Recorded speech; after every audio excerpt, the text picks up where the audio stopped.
She was the invisible engine running a multi-million-dollar empire discarded because her cruel boss decided her plus-size body didn't fit his aesthetic. He thought firing her was a power move. He didn't know he just handed the city's most ruthless mafia boss the ultimate weapon. If you looked at the organizational chart of Covington Global Logistics, Penelope Higgins was listed as an executive assistant. If you looked at the reality of the Chicago-based firm, Penelope was the spine, the brain, and the beating heart of the entire operation. Penelope was 28 years old, possessing a brilliant logistical mind, an unparalleled work ethic, and a size 22 body. She was unapologetically fat, a fact she had long ago made peace with, even if the corporate world had not. She was warm, sharply intelligent, and had a memory like a steel trap. For 3 years, she had orchestrated complex international freight routes, managed temperamental union bosses, and kept the company from going under. Her boss, Richard Covington, was the heir to the company, a man born on third base who thought he had hit a triple. Richard was 34, impeccably groomed, fiercely narcissistic, and deeply, viciously fatphobic. He treated Penelope not as a crucial asset, but as an embarrassment he was forced to endure because she was the only one who could fix his constant mistakes. The abuse was rarely physical, but it was relentless.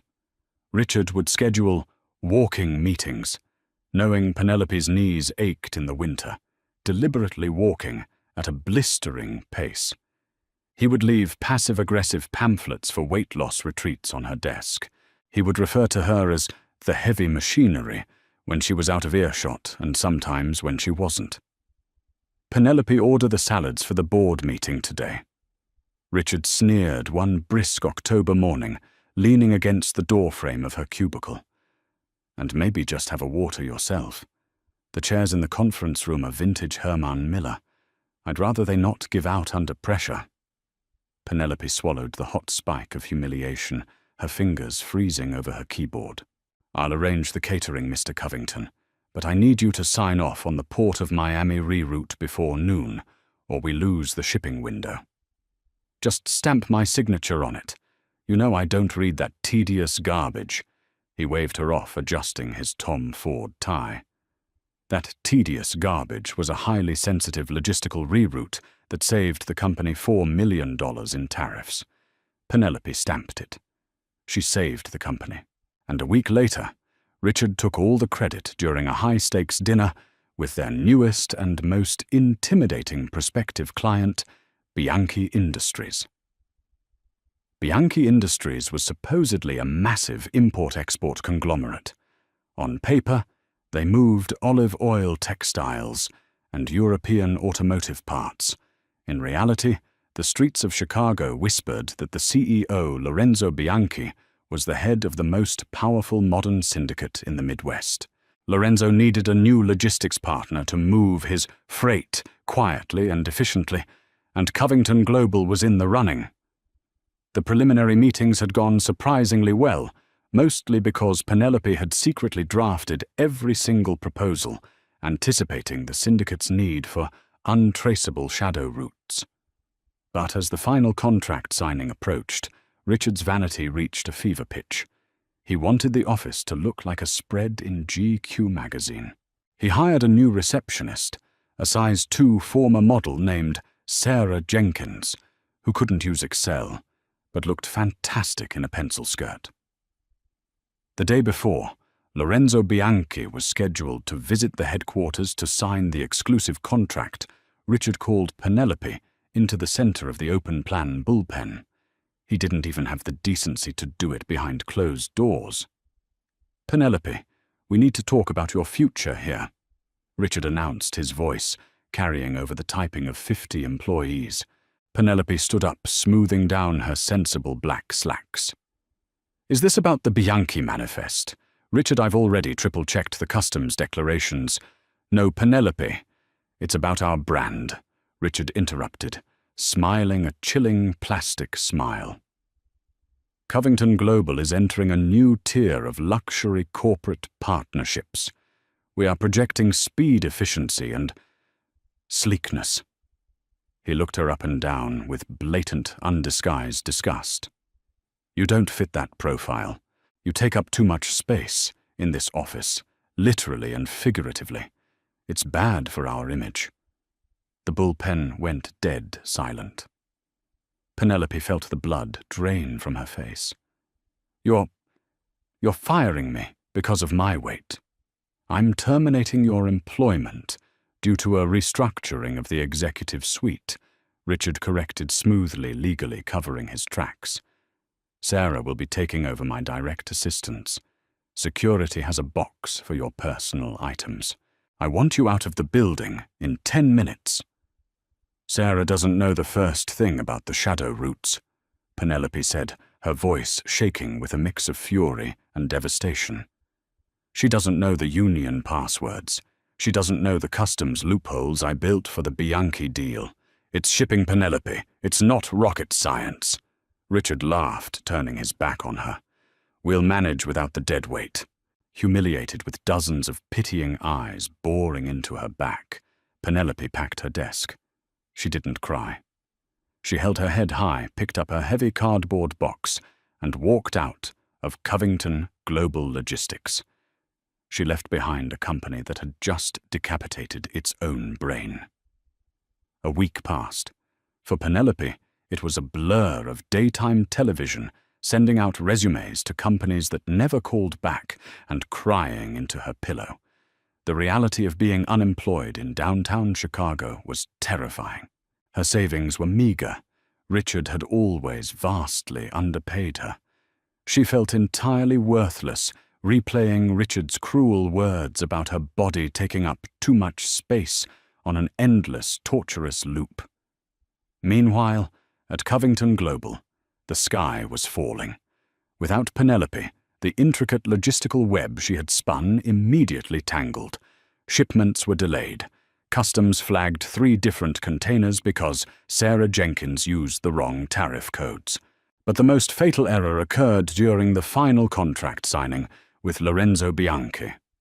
Lorenzo Bianchi was not a man who tolerated incompetence. At 36, he was a lethal combination of old-world ruthlessness and modern corporate savvy. He was strikingly handsome, but his dark, calculating eyes held a cold fire that made grown men sweat. Sitting in Richard's glass-walled conference room, Lorenzo looked over the final operational schedules Richard had presented. Lorenzo tapped a heavy gold pen against the mahogany table.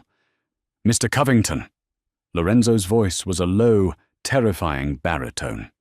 "This schedule has my shipments bottlenecking in Newark. The draft I saw last month bypassed Newark entirely using a blind company transfer in Delaware." "Where is the Delaware route?" Richard panicked, sweating through his custom suit. He looked at Sarah, who was busy filing her nails in the corner. We optimized the route, Mr. Bianchi, to save on fuel." Lorenzo didn't blink. "The Delaware route saved me from federal oversight. Newark puts my cargo directly in the hands of the Port Authority. You didn't optimize anything. You lost the route." Lorenzo leaned forward, his gaze piercing. "Who wrote the initial proposal?" "I did, of course."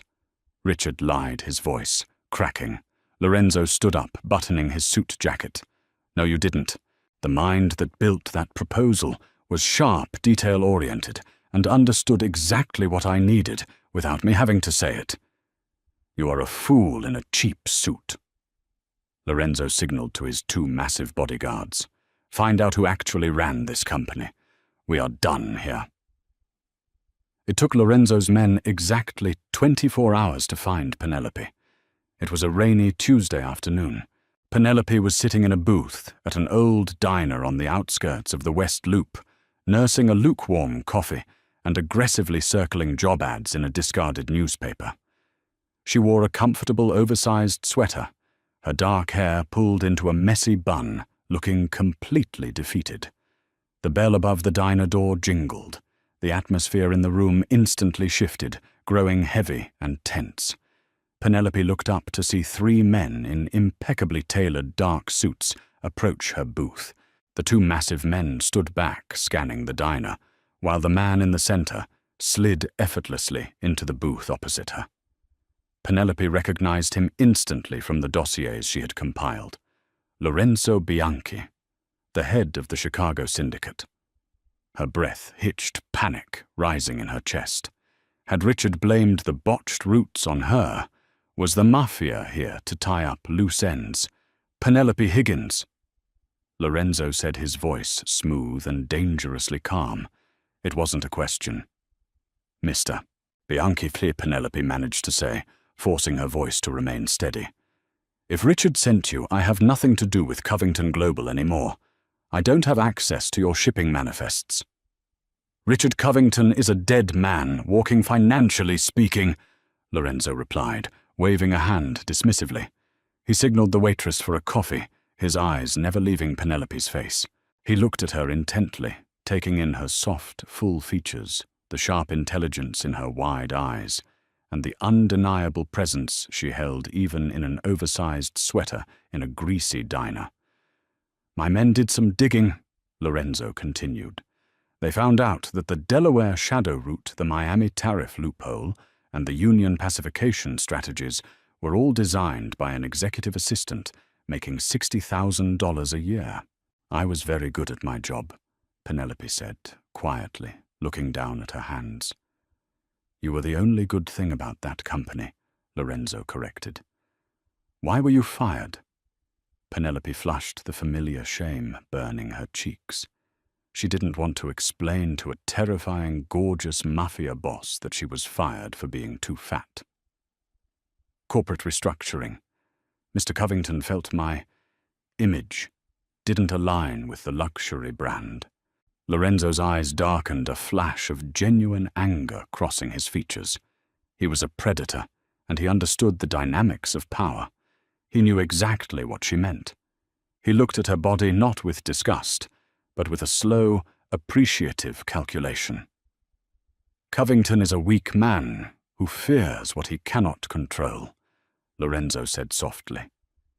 He looked at you and saw a woman who was smarter than him, stronger than him, and who took up the space she rightfully deserved.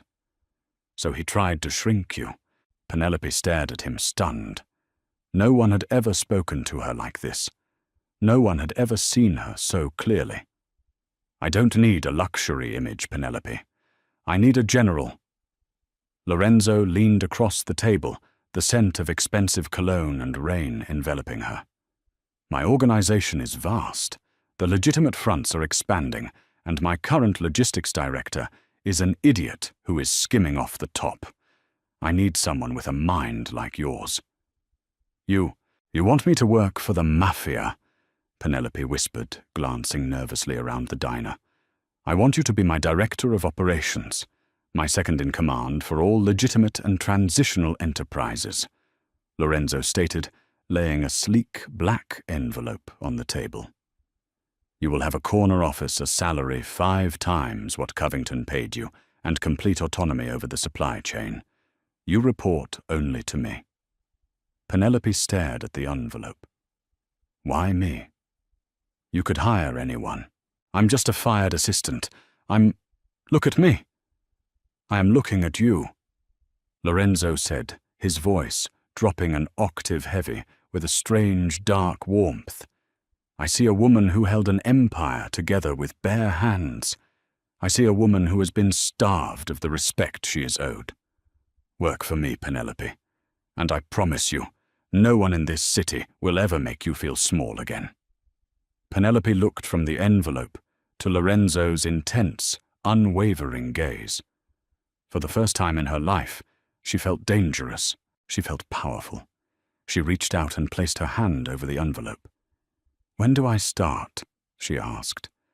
A slow, predatory smile spread across Lorenzo's face. Right now, we have an empire to run, and a man named Richard Covington to destroy. Penelope Higgins did not merely step into her new role at Bianchi Industries. She claimed it like a conqueror entering a surrendered city, Her new office was a sprawling penthouse suite on the 42nd floor of the Bianchi Tower in downtown Chicago, featuring floor-to-ceiling windows overlooking Lake Michigan. The day she arrived, Lorenzo had a tailor waiting for her.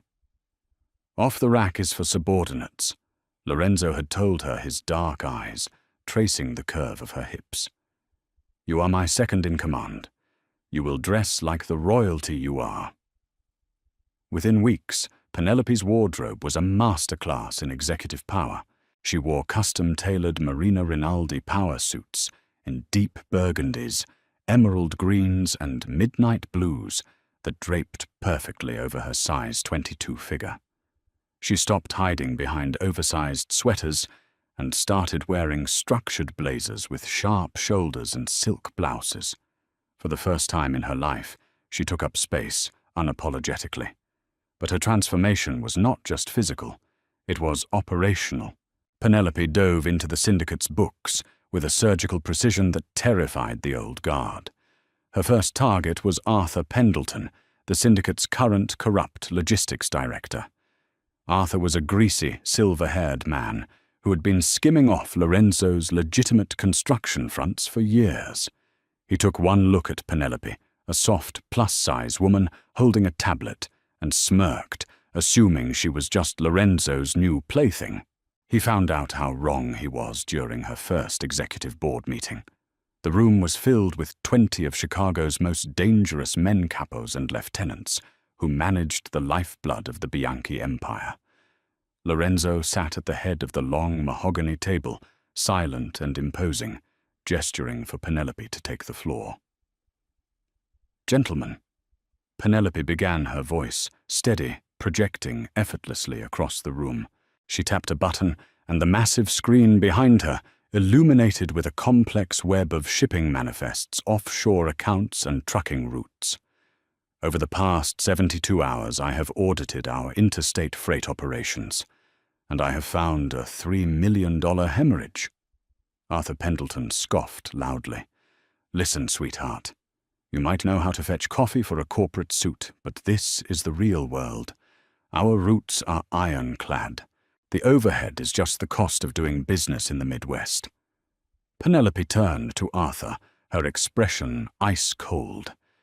She didn't flinch. She didn't shrink.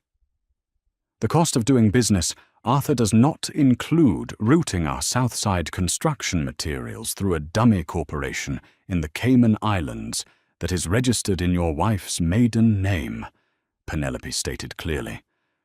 The room went dead silent. The temperature seemed to drop 10 degrees. Penelope pressed another button. A bank statement flashed on the screen. "You've been overcharging the syndicate for diesel fuel by 20% and pocketing the difference through a shell company. You also botched the Detroit reroute last month, blaming customs when, in reality, you sold our warehouse space to the O'Sullivan family for a quick under-the-table payout." Arthur turned, completely pale, sweat instantly beading on his forehead. He looked toward Lorenzo, his voice trembling. "Boss Lorenzo, I swear this bitch is making it up. She's manipulating the data." Lorenzo didn't raise his voice. He didn't even move. He simply leaned back in his leather chair and looked at Arthur, with eyes that promised violence. "You will address her as Ms. Higgins, and Ms. Higgins does not make mistakes." "Pack your desk, Arthur," Penelope commanded, her tone final. "You have exactly 10 minutes to leave the building before I hand these ledgers over to the feds, or worse, let Mr. Bianchi handle your severance package." Arthur practically sprinted out of the room. The remaining capos stared at Penelope, their initial skepticism replaced by profound, fearful respect. She had just dismantled a 30-year veteran of the syndicate in under 3 minutes using nothing but a spreadsheet. Lorenzo looked at Penelope from across the room, a slow, dark smile curving his lips. The raw, predatory hunger in his eyes made Penelope's breath catch in her throat. He wasn't just impressed. He was utterly captivated by her brilliance. Under Penelope's control, the Bianchi syndicate's profits skyrocketed. She implemented decentralized shipping networks, digitized their offshore banking, and created a supply chain so tightly optimized that not a single truck boat or cargo plane was ever flagged by federal authorities. She was brilliant, and with Lorenzo's terrifying reputation backing her, she was untouchable. Meanwhile, a few miles away, Covington Global Logistics was burning to the ground. Without Penelope's constant vigilance, Richard Covington had driven his family's company into a spectacular nosedive. Sarah Jenkins had quit after 2 weeks when she realized she couldn't charm her way out of federal customs audits. Clients were leaving in droves.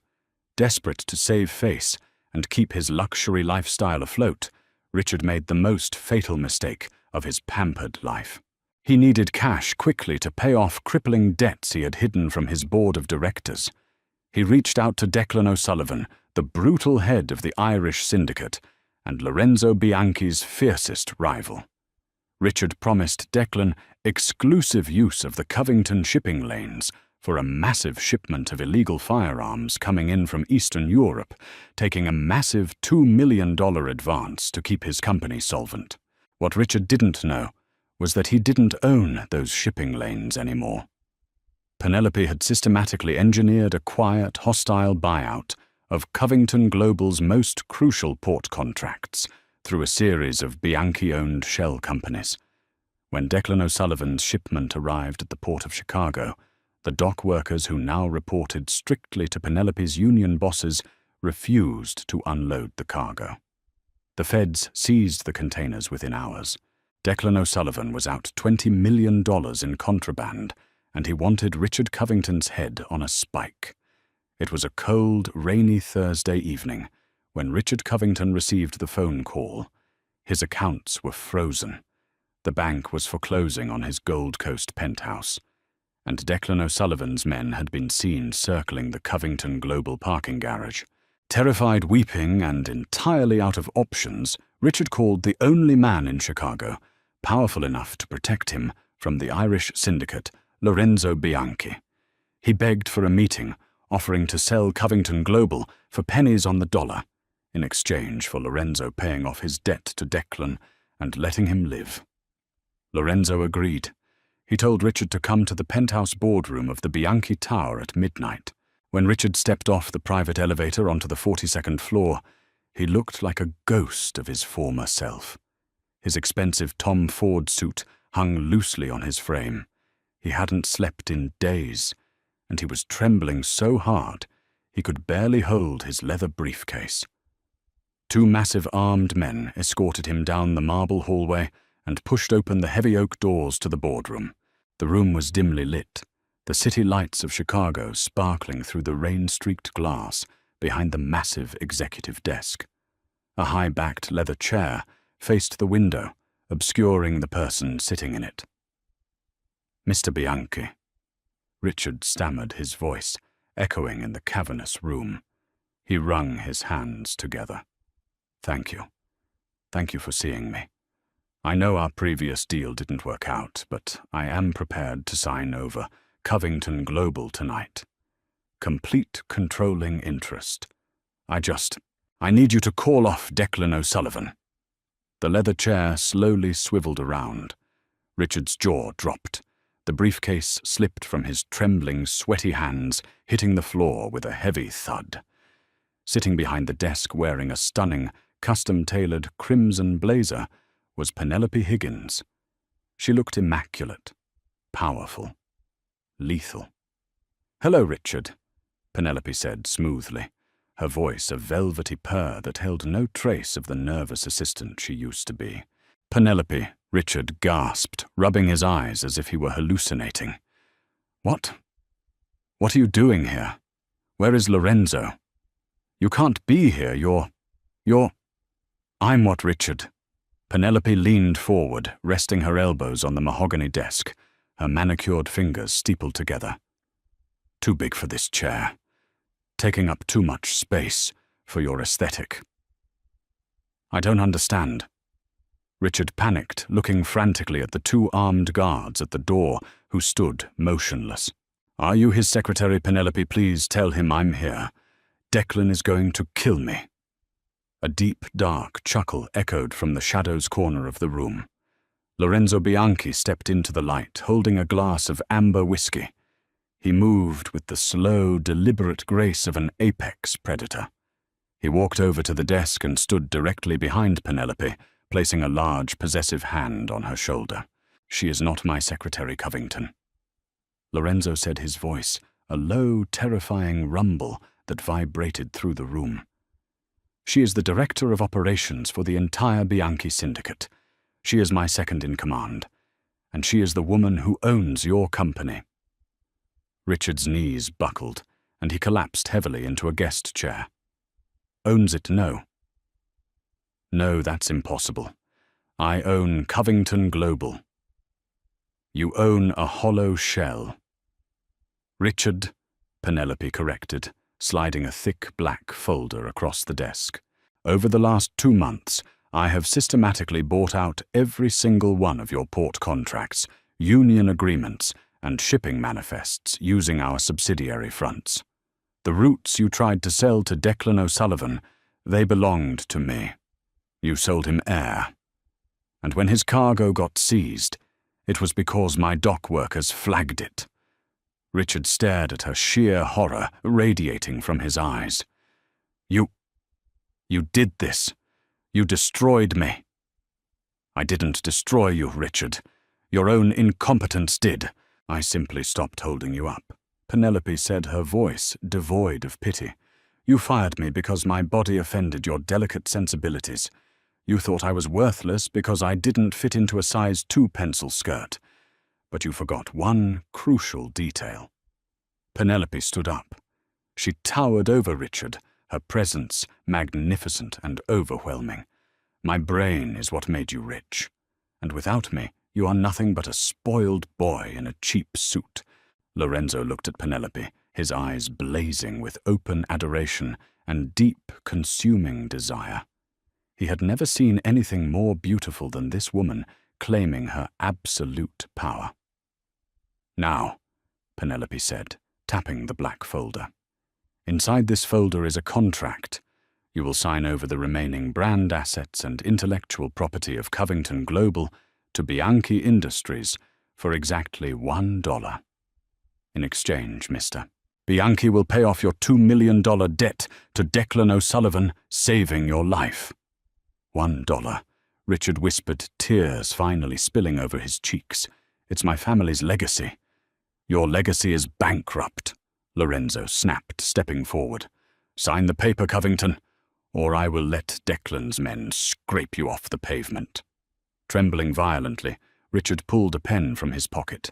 With a shaking hand, he signed his name on the dotted line, officially handing over his entire empire to the woman he had discarded like trash. "Get out," Penelope commanded softly. "And if you ever show your face in the logistics district of this city again, it won't be Declan you have to worry about." The guards hauled the weeping Richard to his feet and dragged him out of the boardroom. The heavy oak doors clicked shut behind them. The room fell into a heavy, charged silence.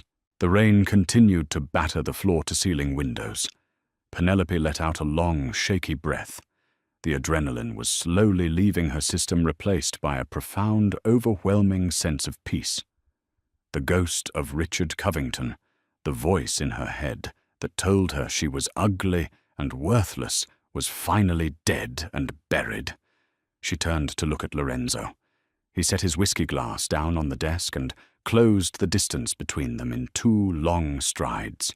"You were magnificent," Lorenzo murmured, his voice thick with raw emotion.